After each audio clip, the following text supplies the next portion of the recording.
I was halfway through sorting invoices when I heard the knock. Not a polite one, a sharp, deliberate rap on the glass door that separated my desk from the rest of the office. I looked up and saw Dominic Reyes standing there in his tailored suit, arms crossed, eyes unreadable. "Marisol, may I see you in my office?" he asked. My stomach tightened. I nodded, saved the spreadsheet, and followed him. He closed the door behind me, slowly as if sealing the room. The blinds were already drawn. The air smelled like cologne and fresh paper. Dominic didn't sit. He stood by the window, one hand in his pocket, the other tracing the edge of the sill like he was organizing his thoughts. "I have a business proposition for you," he said finally. I blinked. "Excuse me." He turned to face me fully. "I've been in business long enough to know that appearances matter. To investors, to competitors, and to the board. They want to see stability, a family, a home, the image of a man who has it all together." I didn't move. "I want you to be my wife," he said. So plainly it took me a moment to register the words. "Your what?" "On paper," he clarified almost impatiently. "For 2 years. We'd sign a legal agreement. Only my attorney and I would know. You, me, and your son Mateo," he paused. "You'd play the role of my family. Attend events. Smile for pictures. Appear to be a happy unit. In return, I will compensate you generously. Enough to take care of you and your son for the foreseeable future." I stared at him like he'd grown horns. "This is absurd," I said. He nodded, as if expecting my reaction. "I understand. It's not a typical offer, but it's an opportunity. You're a beautiful young woman, intelligent, hardworking. People will believe it. It's mutually beneficial." I stood frozen. "Why me?" His mouth curved, but not into a smile. "Because you don't ask questions you already know the answer to." My legs were trembling. I felt them under me, threatening to give out. I couldn't tell if I was insulted or terrified. Maybe both. Dominic walked to the door, opened it, and held it for me. "I'll need your answer by tomorrow." I stepped out, stunned.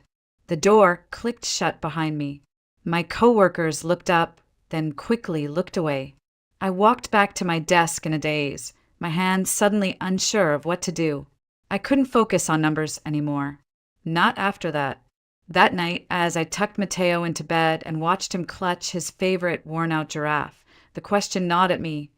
What would it take for a woman to sell her last name to a man she barely knew, and could I become her? The night after Dominic's proposal, I couldn't sleep. I lay there, listening to the soft hum of the baby monitor, Mateo's breathing steady and small on the other end. My mind wouldn't stop spinning. I kept seeing Dominic's face, hearing the words again. "I want you to be my wife." Not for love, not for dreams, but for image. And yet, something in me wasn't angry, just tired. Tired of pretending like life had ever given me a choice. I thought back to a different man once, a different kind of promise. Dylan Brooks. He was the first man I ever loved, the only one really. He had that effortless charm, all sun-bleached hair and lazy grins, and he said my name like it mattered. I was 19, still half a girl. He was 24 and reckless. When I told him I was pregnant, his smile vanished. His first words weren't, "Are you sure?" or "We'll figure it out." They were, "You did this on purpose, didn't you?" I didn't even know what to say. I hadn't trapped him. We were careless once, just once. I missed a pill after being sick. I told him that, but Dylan didn't hear it. He heard the end of his freedom. He pulled his wallet out, tossed $200 bills on the counter, and said, "Take care of it." I couldn't breathe. "You're not serious," I whispered. He shrugged.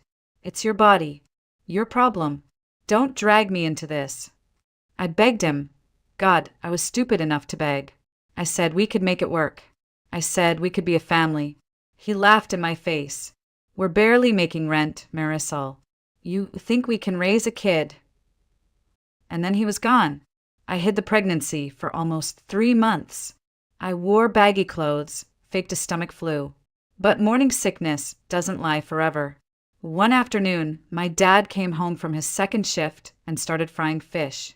The smell hit me like a punch.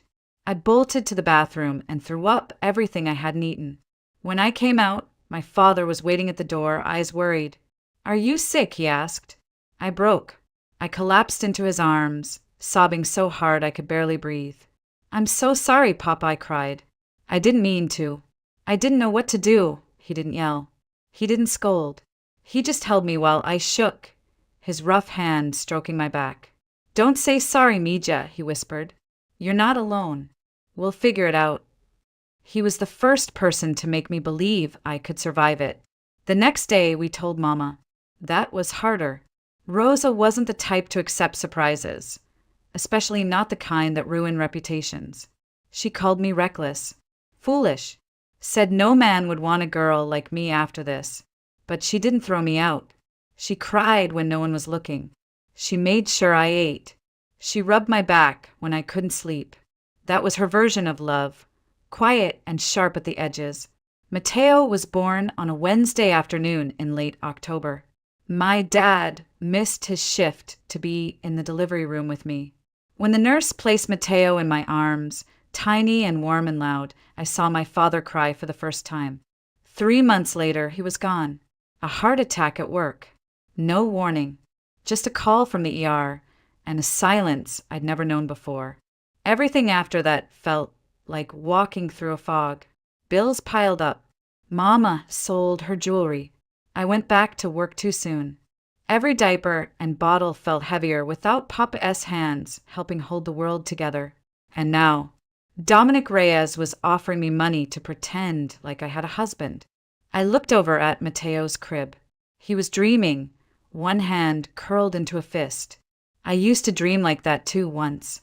I wasn't sure when exactly I stopped. By morning, I still hadn't made a decision. But the world didn't wait for me to figure out my life. Mateo woke up crying at 5 a.m., hungry and wet. The formula can was half empty. The bills sat unopened on the kitchen counter like quiet threats. Mama stood at the stove in her robe, flipping tortillas, her eyes tired in the way only mothers understand. "You didn't sleep," she said without looking at me. "No," I admitted. She nodded, as if she'd expected that answer. "Your boss," she said, "he give you any trouble?" I hesitated. "He offered me something strange." Rosa turned off the burner. "Strange like what?" "I don't know how to explain it. A deal. A contract." Her brows furrowed. "What kind of contract?"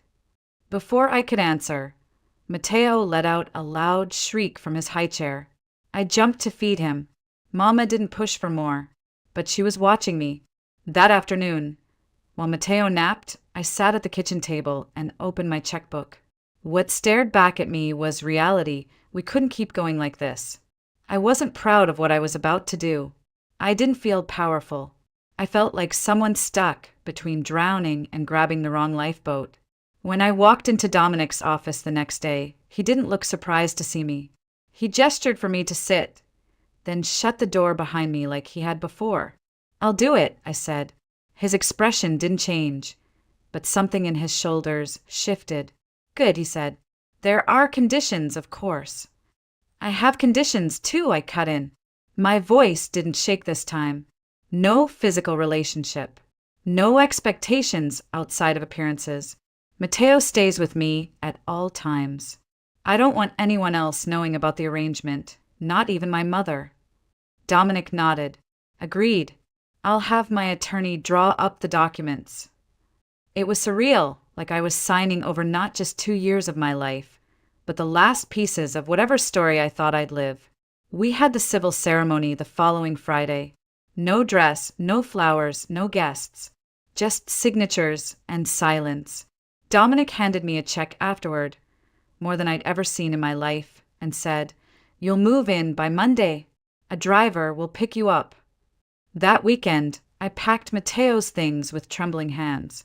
Mama helped, but I could tell she didn't understand why we were leaving so suddenly. I didn't have the words to explain it, or maybe I was just too ashamed to try. On Monday morning, the car pulled up to the curb. Black, sleek, too shiny for our dusty street. I kissed Mama goodbye, holding her a little too long. She hugged Matteo tightly, her whisper pressed into his curls. When I stepped into that car, holding my son, I didn't feel like a bride or a wife. I felt like someone crossing a line she couldn't uncross. But Matteo giggled when we pulled away. And in that moment, I told myself I could survive anything as long as he was in my arms. The Reyes estate wasn't a house. It was a statement, set behind a wrought iron gate and surrounded by manicured hedges. It stood tall and pristine like it had never known a day of mess or noise. I remember clutching Matteo tighter as we stepped through the front doors, afraid he'd break something just by breathing. Dominic wasn't home when we arrived. His housekeeper, Elena, gave me a polite smile and showed me to our quarters. I quickly realized that meant an entire wing of the house, 3 rooms, a private bathroom, a sitting area, even a small nursery already set up with new furniture, fresh paint, and a mobile hanging from the ceiling. I should have felt lucky. Instead, I felt displaced, like a guest in someone else's carefully staged life. That first night, I barely slept. Matteo did, curled up in his crib like none of this fazed him. I lay on the bed staring at the ceiling, thinking about the woman I used to be, the one who imagined love before marriage, not marriage before breakfast. The days that followed settled into a strange rhythm. I still worked part-time at the company, reporting to a different manager, keeping my head down. Dominic and I rarely saw each other during the day, but he insisted we eat dinner together twice a week, in full view of the staff. At the table, we played our roles. He'd ask about my work, I'd smile and tell him Matteo was teething. We'd clink glasses for no reason. It was like rehearsing for a play neither of us wanted to perform. But then there were the moments that caught me off guard. Once, I walked into the nursery and found a brand new rocking chair beside the crib, something I'd mentioned in passing during dinner. No note, no comment, just there. Another time, I caught Dominic standing in the hallway, watching through the slightly open door as I sang Matteo to sleep. He didn't say a word. When I turned, startled, he stepped back and disappeared like he hadn't meant to be caught. And it wasn't just the big things. It was how he never corrected me in front of staff, never asked questions about my past, never pushed. He gave me space, respect, and that made it worse. Because kindness is dangerous when you're lonely. And I was lonelier than I wanted to admit. One evening, Mama came to visit. She brought tamales wrapped in foil and asked me 3 times if I was okay. I said yes. She didn't believe me, but she kissed Matteo goodnight and didn't press.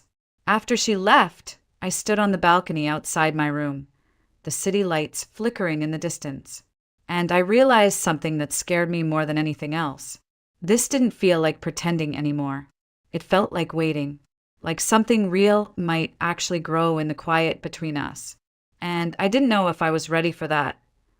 It was the night of the gallery event, our first real public appearance as Mr. and Mrs. Reyes. Dominic had sent a dress earlier that day, folded neatly in a box lined with tissue paper. Midnight blue, satin, modest neckline, soft pleats. Classic. Beautiful. A note lay on top in his handwriting. You'll look stunning in this. I almost didn't wear it. But curiosity, or something dangerously close to hope, made me slip it on. When I came down the stairs, Dominic was waiting by the front door, adjusting his cufflinks. He looked up, and for the first time since we met, he didn't speak. Just stared. Too much. I asked, smoothing the fabric self-consciously. He blinked. No, he said, his voice lower than usual. You look exactly right. The event was held at a private studio on the River Walk. The moment we stepped out of the car, cameras clicked. People smiled too widely. Champagne flutes clinked on silver trays. I clung to Dominic's arm not for show, but because I needed something solid in all that noise. He played his part effortlessly, hand at the small of my back, nodding at investors, making polite jokes with gallery owners. But every time our eyes met, something lingered. Not performance, not duty, something neither of us could name. When the room finally emptied out a little, He guided me to the back patio, where soft jazz floated through the air and the city sparkled beyond the glass railing. "I thought you hated events like these," I said. He shrugged. "I do, but they help me stay in business." "And I help you stay believable," I added, half joking. Dominic looked at me, serious now. "You do more than that, Marisol. You make me seem human." I didn't know what to say, so I didn't. On the way home, the silence between us wasn't awkward, it was charged, electric. And when he pulled the car into the driveway and parked, neither of us moved. "I wasn't always this way," he said finally, his hand still on the steering wheel. "Cold, calculated. There was a time when I believed in things like love, family, loyalty. But life has a way of breaking those beliefs." He didn't say more. He didn't have to. I understood. "I thought Dylan loved me," I said, surprising myself with how easily the name came out. "He promised we'd build something together. Then the second life got messy, he disappeared." Dominic turned to me. "That man's a fool." I gave a sad smile. Sometimes I wonder if I was the fool, for believing him. A beat passed, then another. "I don't think you're foolish," he said. "I think you're stronger than you realize."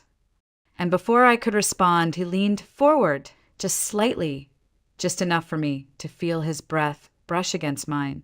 The kiss was soft, hesitant, like both of us were testing the edge of something fragile. When we pulled apart, he didn't say a word, just looked at me, waiting. "I don't know what this is," I whispered. "Neither do I," he admitted, "but I'd like to find out if you're willing." I nodded, and that night, for the first time since my father died, I slept without dreaming of loss. The invitation came in an ivory envelope with gold script. A birthday gala for one of Dominic's longtime business partners. Lavish, formal, and very public. I didn't want to go. I told myself it was because Matteo had a mild fever, or because Mama had been tired, or because the dress Dominic picked out was a little too glamorous for a woman who still did her own laundry. But the truth was, I didn't want to ruin the quiet peace that had started to settle between us. Still, I went. I wore the green silk gown, pinned up my hair, and walked beside Dominic like I belonged in that world, even if I knew I didn't.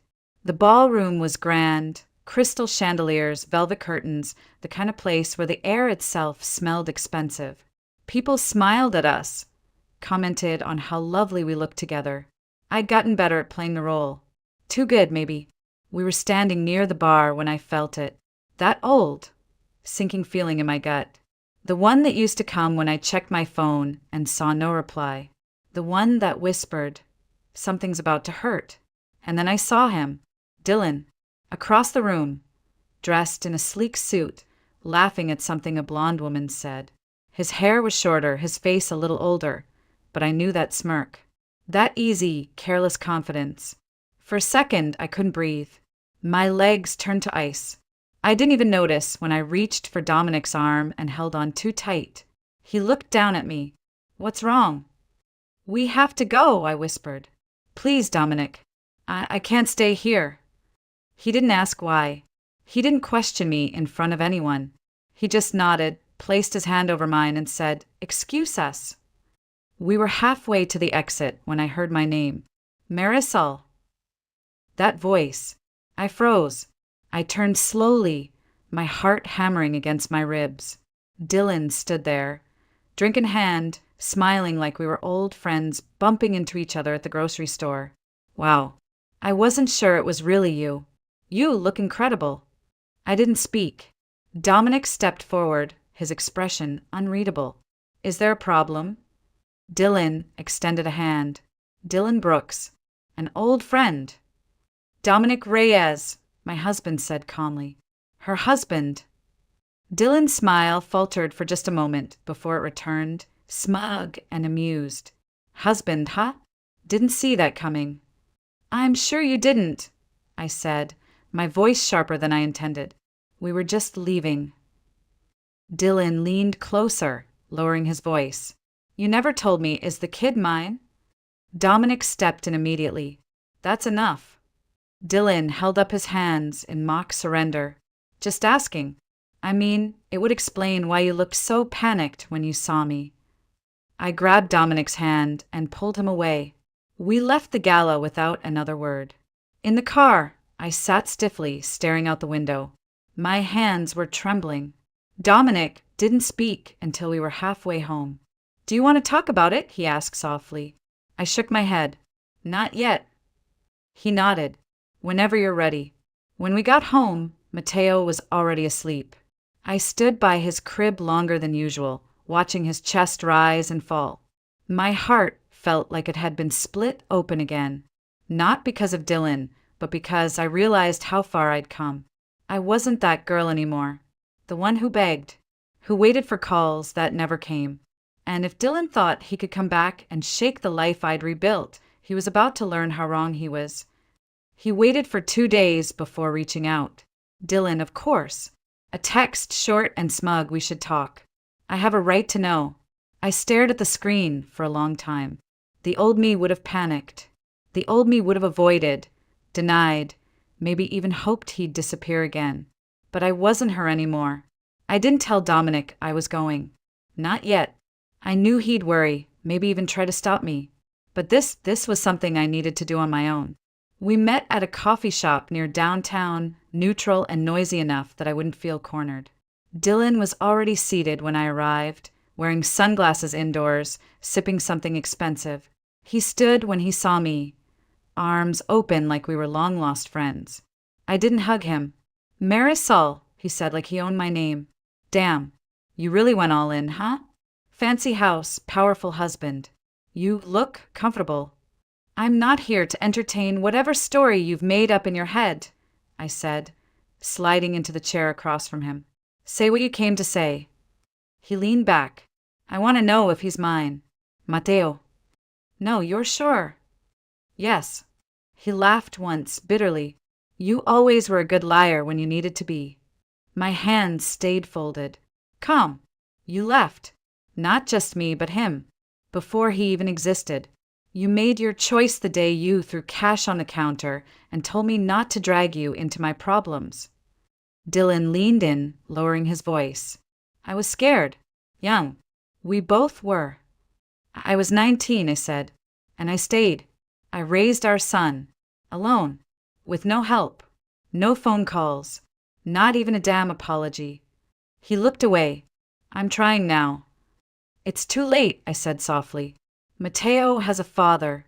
One who sings him to sleep and holds his hand when he's sick and shows up every single day. You don't get to walk in and claim him now just because you're curious or bored or jealous." For a moment, the mask cracked. Dylan blinked, and I thought maybe, just maybe, he finally understood what he'd lost. "I'd like to meet him," he said, quieter this time. "No," I replied. Then I paused. "But I'll let you see him. Once. From a distance. For closure. For both of us." His shoulders dropped, almost in relief. He nodded. "Okay." I left before he could say anything else. The air outside felt different. Lighter. Not because I forgave him, but because I didn't need to carry him anymore. When I got home, Dominic was on the porch with Matteo in his lap, reading The Very Hungry Caterpillar for the 5th time. Matteo looked up when he saw me, grinned, and wriggled down to run into my arms. Dominic stood too. "Everything okay?" I nodded, blinking back unexpected tears. "Better than okay." He touched my arm. "Did you tell him?" "I told him the truth," I said, and then I let him go. Dominic reached up and brushed a strand of hair from my face. "You didn't need me to protect you, Marisol. You never have." "I know," I whispered, smiling through the ache in my chest. "But it's nice to know you would have tried." And that night, as I watched Matteo sleep between us, his head on Dominic's chest, their breathing in sync, I realized something simple but powerful. I had chosen this life, not out of fear, but out of love, and for the first time, it felt like it had chosen me back. The next Sunday, Dominic invited us to the vineyard outside the city. I didn't even know he owned one. He said it had belonged to his grandfather, now mostly used for corporate retreats and charity dinners. But that day, it was just us. He'd set up a table under the sycamores, Mateo's favorite snacks already waiting, a blanket laid out for him to nap on later. Mama came too, after much persuasion. She didn't trust fancy places or fancy people, but when she saw how gently Dominic handed Mateo his juice box, even she softened. Lunch was quiet, almost ordinary. Mateo fed birds with crumbs. Mama and Dominic talked about the price of good tomatoes. I sat there, watching the sun play through the trees, wondering when this life had started to feel like mine. After dessert, Dominic stood, reached into his pocket. "Can I say something?" he asked. I nodded, unsure. He turned toward Mama first. "Senora Rosa, thank you for raising a daughter strong enough to challenge me, and wise enough to forgive me when I get it wrong." Mama raised an eyebrow, but said nothing, which, from her, was basically applause. Then Dominic faced me. His voice changed, softer. "I once believed family was something you were born into, not something you could build. But you proved me wrong, Marisol. You and Mateo, you made me believe again." He pulled out a small velvet box, opened it. Inside wasn't just a ring. It was a promise. "I don't want a 2-year contract anymore," he said. "I don't want photos or investors or appearances. I want mornings, diaper changes, sick days, holidays. I want this, us, for real, for as long as you'll have me." I couldn't speak. The world blurred for a moment. Mama had gone completely still, her fingers clutching her rosary tight. Mateo just giggled and clapped because he thought something exciting was happening. "Dominic," I whispered, "are you sure?" He nodded. Never been more sure of anything in my life. I looked at the ring, then at his eyes, and I said the only thing that felt honest. "Yes." He slipped it on my finger, not like a man sealing a deal, but like someone choosing home. Mama wiped her eyes, muttering something about allergies. Mateo demanded another juice box, and the sun dipped lower through the leaves as if even the sky wanted to bless that moment. We didn't celebrate with champagne. We didn't make grand speeches.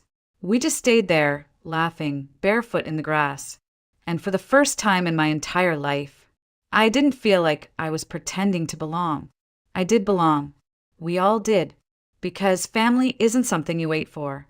It's something you choose, over and over again, even when it doesn't make sense, even when it scares you, especially then. Autumn came quietly that year. The vineyard turned golden. Mateo started preschool, and Mama began teaching him her favorite lullabies in Spanish. Our mornings were slower now, cereal bowls clinking, tiny sneakers always missing one sock. Dominic, still half asleep, pressing a kiss to my temple before heading out, mumbling something about meetings he didn't want to attend. And me, standing at the kitchen sink, coffee in hand, watching the light hit our backyard just right. It wasn't glamorous. It wasn't perfect. But it was ours. I still had bad days. Sometimes I'd wake up in the middle of the night, heart pounding, thinking I was 19 again, alone and terrified. But Dominic was always there, his hand searching for mine under the covers. And somehow that was enough. One Saturday, I took Mateo to the farmer's market alone.